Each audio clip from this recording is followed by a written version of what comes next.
శ్రీ విష్ణు సహస్రనామ స్తోత్రం 92వ శ్లోకం.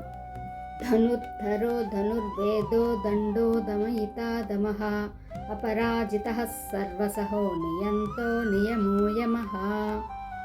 దీని అర్థం, కోదండము అను ధనస్సును ధరించినవాడు, ధనుర్వేదము తెలిసినవాడు, దుర్మార్గులను శిక్షించినవాడై, ద్వంద్వ స్వరూపుడు, యముడు, రాజు మొదలైన వారి రూపములో దుష్టులను శిక్షించువాడు, దండించుట వలన కలుగు దమము అనడి ఇంద్రియ నిగ్రహము కూడా తానే అయినవాడు, పరాజయము తెలియనివాడై, నశించనివాడై, అపరాజితుడు, సమస్త శత్రువులను సహించువాడు లేదా జయించువాడు, సర్వకార్యములలోనూ సమర్థుడు అగుట చేత సర్వసహ అని స్తుతించబడువాడు, ఇంద్రాది దేవతలు వారి వారి కార్యములను నిర్వర్తించినట్లు చేయువాడు, ధర్మము, ధర్మస్వరూపము, ధర్మజ్ఞుడు, సర్వము తానైనందున తనకు తోచినట్లు ప్రవర్తించువాడు,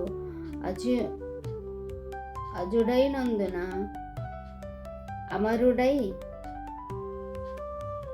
యమాదులను నియమించువాడు భగవానుడు శ్రీ మహావిష్ణువు. 93వ శ్లోకం. సత్వాన్ సాత్వికః సత్యః సత్యధర్మపరాయణః అభిప్రాయః ప్రియార్హోర్హః ప్రియకృత్ప్రీతివర్ధనః. దీని అర్థం, సత్వము అంటే బల పరాక్రమము, ధైర్యము, స్థైర్యములు విశేషముగా కలవాడు, సత్వగుణ ప్రధానుడై ధర్మజ్ఞాన ఐశ్వర్యములనడి సాత్విక ఫలములకు నిలయమైనవాడు, త్రికాలములందు ఒకే రీతిగా ఉంటూ కాలముచే పరిచ్ఛిన్నము గాని సత్వస్వరూపుడు, సత్యధర్మాలనాచరించు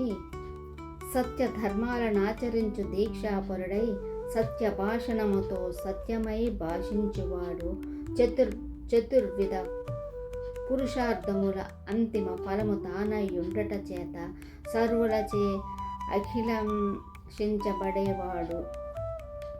అభిలషించబడేవాడు, ప్రేమ స్వరూపుడు, పరమోత్కృష్టమైన వాడైనందున భక్తులకు ప్రియార్హుడుగా ఉండేవాడు, అర్పింపబడుటకు అర్హుడైనవాడు, తననాశ్రయించిన వారికి ప్రియము నొసంగువాడు, సదా తనయందే మనస్సు గలవాడై ప్రీతితో భజించునట్టి వారికి అవసరమగు జ్ఞానమును ప్రసాదించు తన స్వరూపమైన విష్ణు పదమును చేర్చువాడు భగవానుడు శ్రీ మహావిష్ణువు.